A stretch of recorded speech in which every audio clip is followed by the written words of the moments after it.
منين كنهضروا على موقع المغرب اليوم في العالم ماشي غير كنقولوا كلام باش نفتخروا، ولكن كنرجعوا للوقائع والانجازات اللي ولات واضحه عند القريب والبعيد. المغرب ما بقاش دوله كتكتفي بدورها في حدودها الجغرافيه فقط، ولكن ولا فاعل دولي كيتشاف كطرف جاد وقدر يتحمل مسؤوليات كبيره في مجالات حساسه بحال الامن، مكافحه الارهاب، الجرائم العابره للخدود والتنسيق الاستخباراتي. وهذا الشيء ما كيجيش بسهوله ولا في نهار وليله، ولكن نتيجه بناء طويل ديال الثقه، العمل الهادئ والتجربه اللي تراكمات عبر سنوات. اللقاء اللي دار في مكتب عبد اللطيف حموشي، المدير العام للامن الوطني ومدير المديريه العامه لمراقبه التراب الوطني، مع السفيره الصينيه يوجين سونغ في الرباط، ماشي مجرد لقاء دبلوماسي عابر. هذا اللقاء كيحمل رسائل كبيرة وواضحة، لأن الصين ما كتدخلش ملفات الأمن مع أي دولة إلا على أساس تقييم واضح وعميق ديال مستوى الكفاءة والنتائج. الصين كتشوف الأمن على أنه واحد من الأعمدة اللي كتحافظ على قوتها وتأثيرها الجيوسياسي في العالم، حيث أي تعاون في هذا المجال كيكون بحساب مضبوط نهار ونهار. المديرية العامة للأمن الوطني والمديرية العامة لمراقبة التراب الوطني في المغرب ماشي مجرد جهازين إداريين، ولكن هما مؤسستين اللي قدروا يبنيو سمعة دولية قائمة على المهنية، الدقة والنجاعة.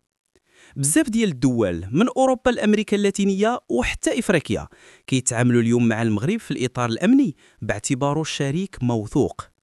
وملي كتجي الصين وتزيد تأكد على هاد الثقة، كيبان أن المغرب تجاوز مرحلة الاعتراف الإقليمي ودخل مرحلة الثقل العالمي. اللقاء جاء في الوقت اللي المغرب كيستعد يستقبل الدورة 93 للجمعية العامة ديال انتربول، واللي غادي تحتضنها مدينة مراكش من 24 ل 27 نوفمبر.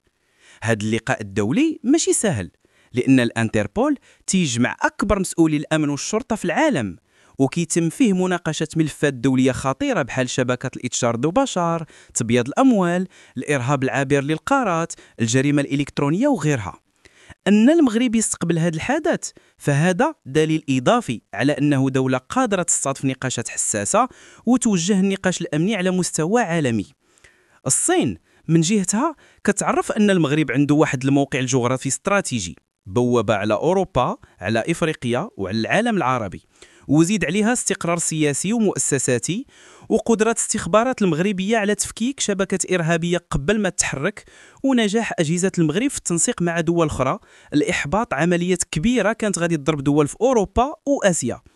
لذلك الصين كتقول بصراحة أنها باغية توسع التعاون الأمني، خصوصا في الدورة المقبلة ديال الانتربول واللي غادي تكون فرصة لتعميق هاد الشراكة. هنا خصنا نفهموا واحد النقطة: التعاون الأمني ما كيكونش غير في الإخبار بالمعلومات، ولكن كيشمل التدريب، تطوير وسائل العمل، تبادل الخبرات في المراقبة الإلكترونية، حماية الأمن السيبراني والتعامل مع شبكات الجريمة المالية. الصين دولة متقدمة بزاف في مجال التكنولوجيا والذكاء الاصطناعي وأنظمة المراقبة الرقمية. المغرب من جهته عنده خبرة كبيرة في الميدان الاستخباراتي وفهم ديناميكيات الجماعات المتطرفة، خصوصا في المجال المغاربي والساحل الإفريقي، بمعنى كل طرف عنده حاجة من الثاني، والتعاون هنا كيكون رابح رابح. من جهة أخرى هذا اللقاء كيجي في واحد السياق دولي اللي كيعيش تغيرات عميقة في ميزان القوى. العالم كيتبدل والتحالفات التقليدية ما بقاتش ثابتة. الدول اللي كتقدر تكيف مع التحولات وكتفتح علاقات متعددة سواء مع الغرب ولا الشرق هما اللي كيبقاو مستقرين وقادرين يحميوا المصالح ديالهم. المغرب فاهم هذه المعادلة وكيشتغل عليها بذكاء: علاقات قوية مع أمريكا وأوروبا، تعاون استراتيجي مع الصين، علاقات متوازنة مع دول الخليج، انفتاح على إفريقيا.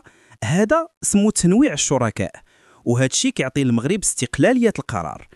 السفيرة الصينية من خلال تصريحاتها شهدت بمستوى التعاون الأمني مع المغرب، وهذا اعتراف موثق، ولكن الأهم أنها عبرت على رغبة بلادها في تطوير هذا التعاون.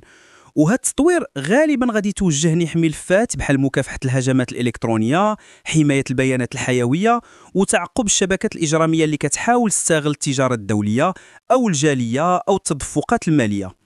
الصين عندها واحد من أكبر الجاليات ديالها في إفريقيا وبالضبط في المغرب، وهذا كيخلق حاجة لتأمين المصالح ديال الطرفين. من الجانب المغربي هذا اللقاء كيأكد واحد الحقيقة: المغرب ماشي تابع في التعاون الأمني، ولكن شريك بالمستوى. واللي كيتبع الخطه ديال عبد اللطيف حموشي في كيف كيسير الملفات كيعرف ان هذا الرجل ما كيخرجش شي معلومه او موقف للعلن الا هو محسوب مليح. حموشي اليوم واحد من اقوى الاسماء دوليا في المجال الامني، حتى الاعلام الاوروبي مرات كيسميه العقل الهادئ، او الرجل اللي كيعرف كيف يفكر الخصوم قبل ما يتحركوا. السمعه مبنيه على نتائج ماشي على الكلام. هذا اللقاء كذلك كيبين أن المغرب مستمر في بناء علاقات ثنائية مبنية على الواقعية. المغرب ما كيجيش يطلب دعم أو ولاء، ولكن كيجي يقدم قيمة، والقيمة اليوم في العالم هي الأمن. الدول اللي ما عندهاش قدرة تحمي نفسها كتولي عرضة للتلاعب، الضغط وحتى الابتزاز. المغرب اختار الطريق الصعيب، يصنع قوته بنفسه ثم يفتحها للتعاون. كاين كذلك بعد سياسي دقيق في هذا النوع ديال العلاقات. الصين كتسعى تزيد حضورها في القاره الافريقيه في المجال الامني، لان كانت غالبا مركزه على الاقتصاد والبنيه التحتيه، ولكن في اخر السنوات بدات كدير توازن، استثمارات اقتصاديه زائد مشاركه امنيه. والمغرب واحد من الدول القليله اللي كتعطي الصين بوابه منظمه مستقره وقادره تضمن النتائج، وبالتالي الصين كتستثمر في العلاقه مع المغرب على المدى البعيد. أما من ناحية مراكش فالمدينة غادي تكون واجهة المغرب في العالم خلال أيام الدورة ديال الانتربول، وهذه الدورة ماشي غير مؤتمر، ولكن لحظة كيظهر فيها المغرب كيفاش كيدير التنظيم، كيفاش كيتعامل مع الوفود الدولية، وكيفاش كيقدم رؤيته في ملفات الأمن العالمي. وهذا الشيء غادي يكون عنده تأثير كبير في صورة المغرب عند الرأي الدولي، وخصوصا عند صناع القرار الأمني في الدول الكبرى. باختصار، اللقاء بين حموشي والسفيرة الصينية ماشي حدث عابر، ولكن محطة في مسار أوسع، تعزيز موقع المغرب كقوة أمنية إقليمية وعالمية. الصين ما كتغامرش في هذا النوع ديال التعاون إلا مع الدول اللي تقدر فعلا تضيف قيمة، والمغرب اليوم كيبين أنه من بين هاد الدول.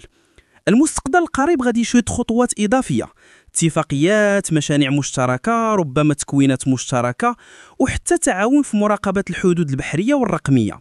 وبما أن العالم كيدخل مرحلة جديدة اللي فيها الأمن السيبراني ولا أهم من الأمن التقليدي، فالمغرب والصين غادي يلقاو مجالات واسعة باش يخدموا فيها يد في يد.